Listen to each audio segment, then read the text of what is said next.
तो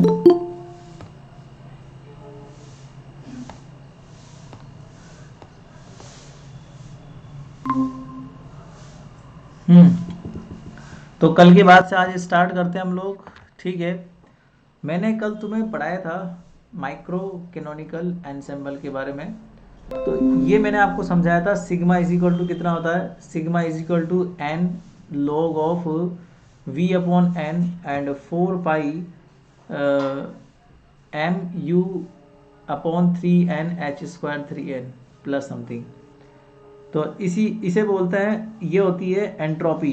सो यहाँ पे आप लिख सकते हो दैट इज इक्वेशन, इसको आप 9 बोल दो या फिर जो भी आपकी इक्वेशन आ रही है वो बोल दो। So equation 9 describe the entropy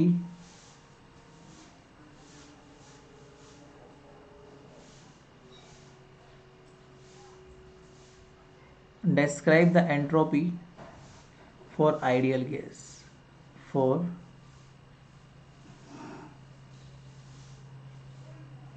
ideal gas.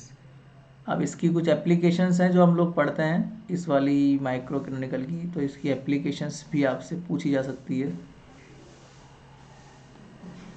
Application number 1 है इंटरनल एनर्जी।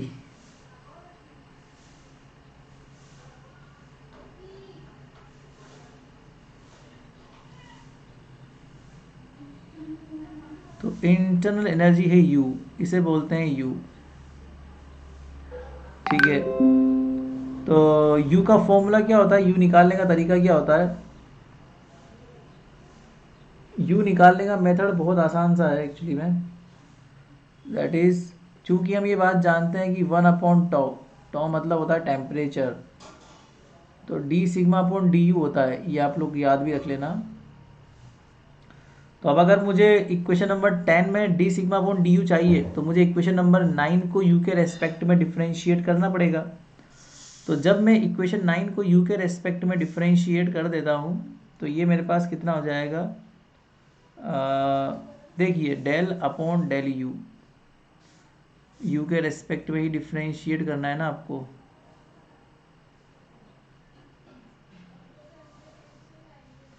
तो केवल आपको क्या करना पड़ेगा, इसको अलग अलग करना पड़ेगा जैसे पहले था। तो u वाली क्वांटिटी को अलग निकाल लो, बाकी सबको अलग निकाल दो। तो u वाली क्वांटिटी मल्टीपल में है, तो मल्टीपल में है तो n तो है ही सही। यहाँ पर u की पावर कितनी लगी हुई है, 3/2 लगी हुई है, तो 3/2 पावर आगे आ जाएगी।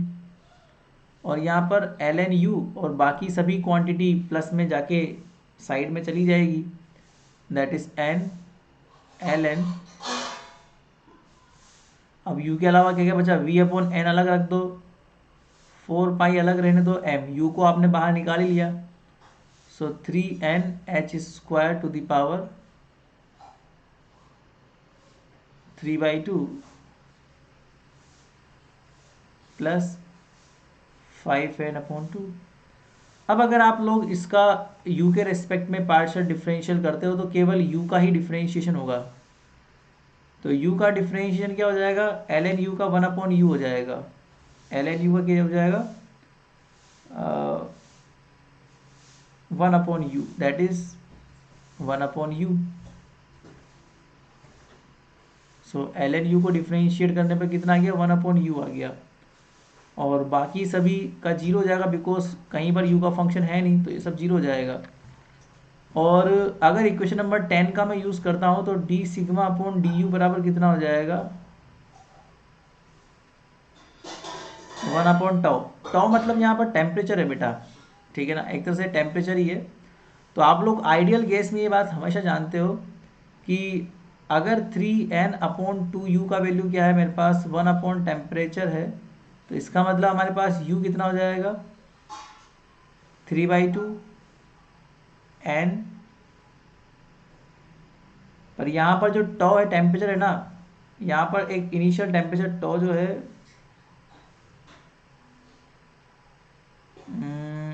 ये टॉ लिखो आप, ये टॉ लिख दो तो ये हो जाएगा n मल्टीप्लाई विथ टॉ।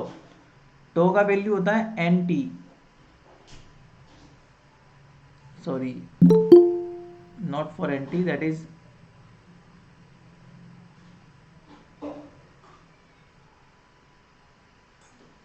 हाँ वो एक क्लास ही की है नववर्ती में, करूँगा बहुत जल्दी जल्दी करूँगा उन क्लासेस को अपलोड, है ना। तो टो का वैल्यू कितना हो जाएगा मेरे पास टो का वैल्यू हो जाएगा अल्टीमेटली, ये आपको याद रखना पड़ेगा, टो का वैल्यू के टी होता है। तो जैसे आर इजक्वल टू क्या होता है, एन के होता है ना, तो ये कुछ थर्मोडाइनमिकल पैरामीटर्स कहलाते हैं। तो यहाँ पर टो बराबर क्या पुट कर दो, 3/2 एन के टी। तो ये आइडियल गैस की इक्वेशन कहलाती है, ठीक है। तो ये एक पहली एप्लीकेशन है हमारे पास, ठीक है। दूसरी एप्लीकेशन है प्रेशर निकालने वाली।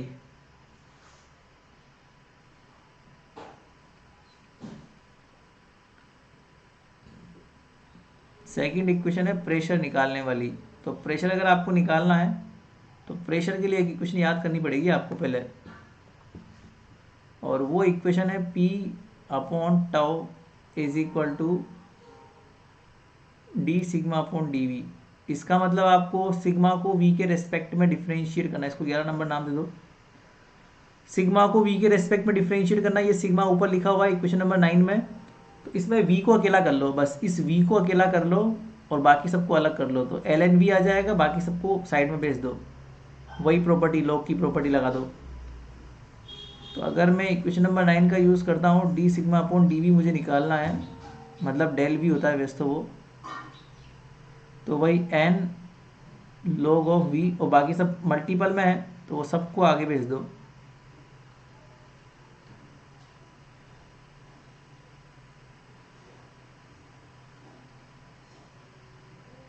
Four pi m u upon 3n h² to the power 3/2 plus 3n/2।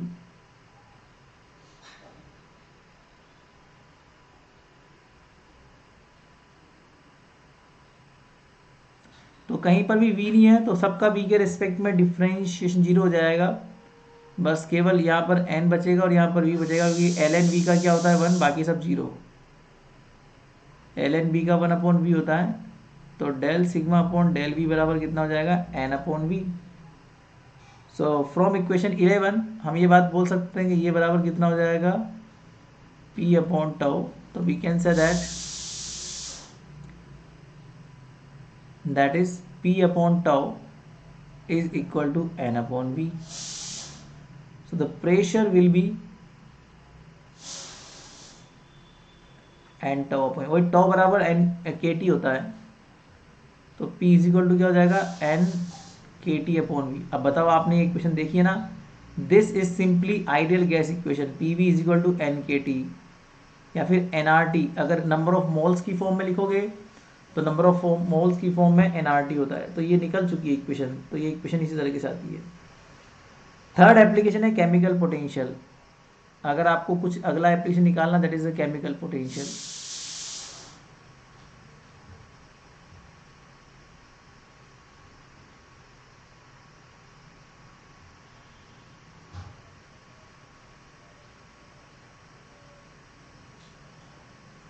तो केमिकल पोटेंशियल निकालने का तरीका होता है mu upon tau, that is del sigma upon del n. इससे निकलता है, जहां पर यू भी कांस्टेंट होता है और वी भी कांस्टेंट होता है, तो बस एन के रेस्पेक्ट में ही आपको डिफ्रेंशिएट करना होता है। तो वही चीज़ है, इक्वेशन नंबर इसको 12 नाम दे दो और वही नंबर 9 का यूज़ करो। तो d sigma upon del n आपको निकालना है, तो एन वाला अलग कर लो मामला, और एन के अलावा बाकी सबको अलग अलग कर लो। तो अब एन तो दो जगह आ रहा है ना आपका, तो del upon del N,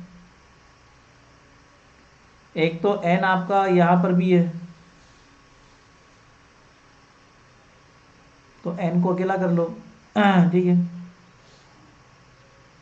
so n log of v upon n 4 pi m u upon 3n h² to the power 3/2।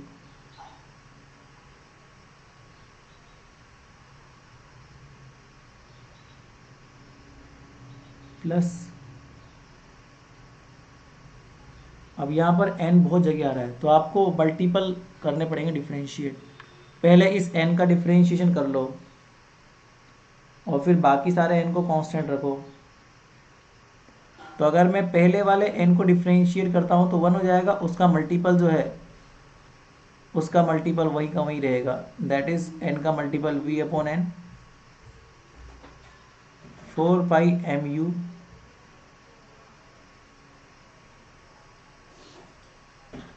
Three n h square to the power 3/2।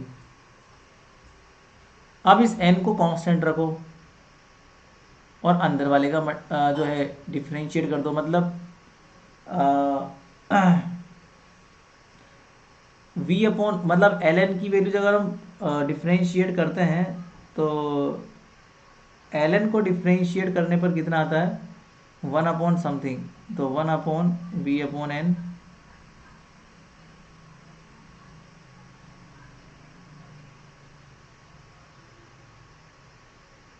Three n h square to the power 3/2। फिर उसके बाद में अंदर वाली quantity का multiplication होगा, मतलब उसका डिफरेंशिएशन होगा, दैट इज n का होगा पहले तो -1 अपॉन n स्क्वायर, ठीक है। और ये वाली चीज़ कांस्टेंट रहेगी 4 pi m u upon 3n h square to the power 3/2। और फिर उसके बाद जो है पीछे वाली का करना पड़ेगा आपको, या फिर एक काम करो ना, इतना लंबा चौड़ा मत करो, हमें केवल n की पावर 3/2 और n की पावर 1, तो n की पावर कितना हो जाएगा 5/2 हो जाएगा। तो एक काम करना, इसको अलग अलग नहीं कर सकते, इतना लंबा तो बहुत लेंदी हो जाएगा ये आपके लिए। तो मैं सिंपली एक काम करता हूँ ना, मैं n की पावर 5/2 को अलग निकाल लेता हूँ।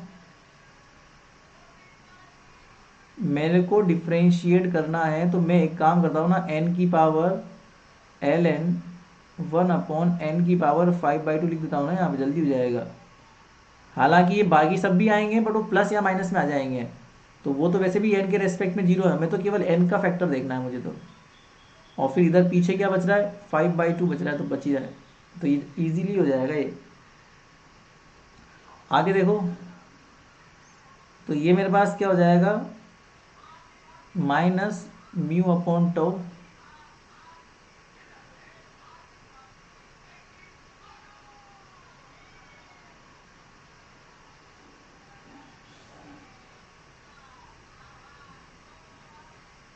थ्री एन 3/2, और फिर इसको करोगे तो minus n 3/2 upon n to the power 5/2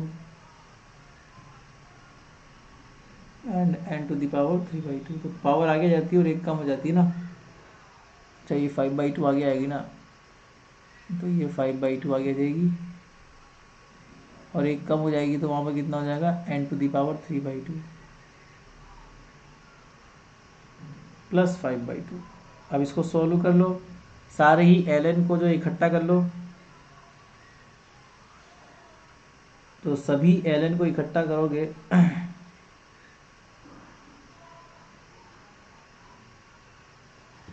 तो इससे कट गया और 5/2 से 5/2, बस इकट्ठा करने की जरूरत नहीं पड़ेगी आपको। तो यहाँ से निकल जाएगा minus mu upon tau is equal to ln v upon n 4 pi m u upon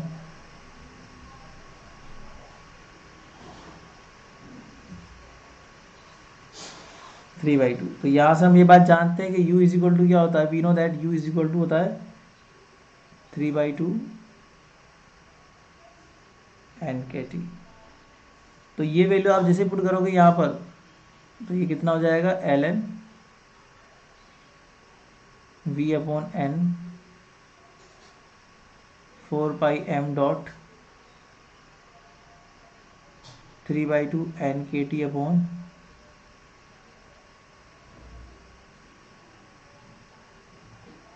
तो ये n से n गया, 3 से 3 गया, ठीक है। तो ये कट पिट के 2 से ये 4 कटेगा 2 बार। तो ये सब कटने पिटने के बाद में कितना बचेगा अपने पास, mu upon tau is equal to l n v upon n 2 pi m k t upon h square to the power 3/2, ठीक है। अब ये आपको ध्यान रखना है कि थर्मल वेवलेंथ का फॉर्मूला क्या होता है। तो हम ये बात जानते हैं कि थर्मल वेवलेंथ बराबर क्या होता है, वी नो दैट, ये तुम्हें याद भी होना चाहिए, आइडियल गैस के लिए थर्मल वेवलेंथ का फॉर्मूला क्या होता है। Thermal wavelength lambda is equal to h upon p होता है ना। तो पी की जगह अंडर रूट क्या होता है, 2 पाई एम के टी होता है, 2 पाई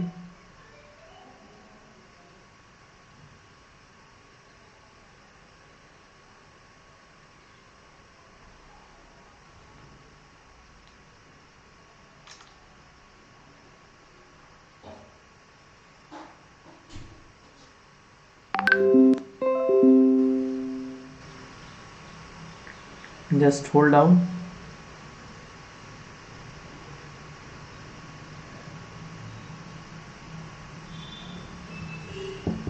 सो 2 पाई एम के टी। अब आप ये जैसे ऊपर पुट कर देंगे तो ये कितना हो जाएगा, l n v upon n 1/λ/3।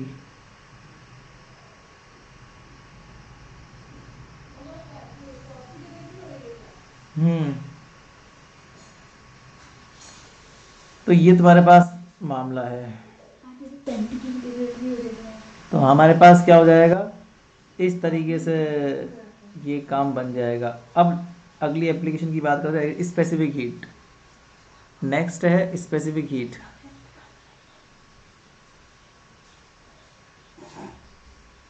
Next है अपने पास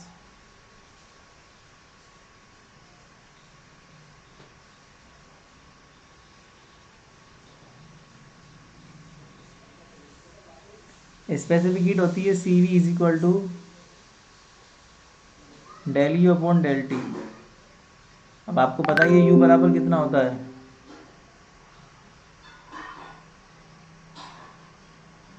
यू इज इक्वल टू होता है 3/2 एन के टी। तो इसको टी के रेस्पेक्ट में डिफ्रेंशिएट कर दो, तो सी वी इज इक्वल टू कितना हो जाएगा, 3/2 एन के, दैट इज 3/2 आर। तो ये मेरे पास स्पेसिफिक हीट आ गया, ठीक है। अब लास्ट है एंट्रोपी। ये लास्ट है और इसी को बोलते हैं सेकंड टेट्रायड इक्वेशन। अब आगे आने वाली है सेकंड टेट्रायड इक्वेशन, वो लास्ट यही एप्लीकेशन है बस। इसी को पूछवाया था ना मैंने कि ये आती है आपके एग्जाम में। तो वो एंट्रोपी की इक्वेशन होती है वो। तो एंट्रोपी बहुत सिंपल सी होती है, एस बराबर के सिग्मा होता है इसका फॉर्मूला। तो हम लोग जानते हैं कि सिग्मा बराबर क्या होता है, n log v upon n and 4 pi m u upon 3 n h square to the power 3/2 plus 5n/2 ये होता है। तो इसको आप लोग ऊपर पुट कर दो, तो मेरे पास क्या हो जाएगा, एक और चीज़ आप हाथों हाथ पुट कर दो, u is equal to 3/2 n k t भी पुट कर दो। ये दोनों वैल्यूज एक साथ ऊपर पुट कर दो, तो s इज इक्वल टू क्या हो जाएगा, के n log v upon n 4 pi m, और u का वैल्यू पुट कर दो 3/2 n k t upon 3n h square to the power 3/2, और ये हो जाएगा 5/2। खत्म काम। ये 2 से ये कट गया 2 बार, और वही चीज़ है, n से n कट गया, ये 2 बार, ये 3 से 3 कर गया, वही जो पहले आपसे कहा थर्मल वेवलेंथ की फॉर्म में इसको लिखना है। तो ये कितना हो गया मेरे पास, तुम चाहो तो इसको ऐसे भी लिख सकते हो कि S is equal to n k log of V upon n 2 pi m k t upon h square to the power 3/2 plus 5/2। इसी को बोलते हैं, this is called Sackur Tetrode equation. This is called the सेकंड-टेट्रायड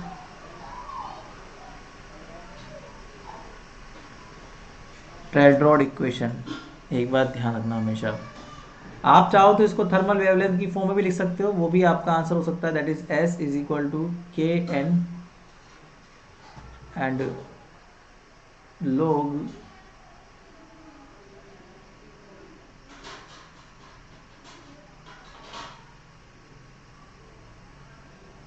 V upon n 1 upon lambda to the power 3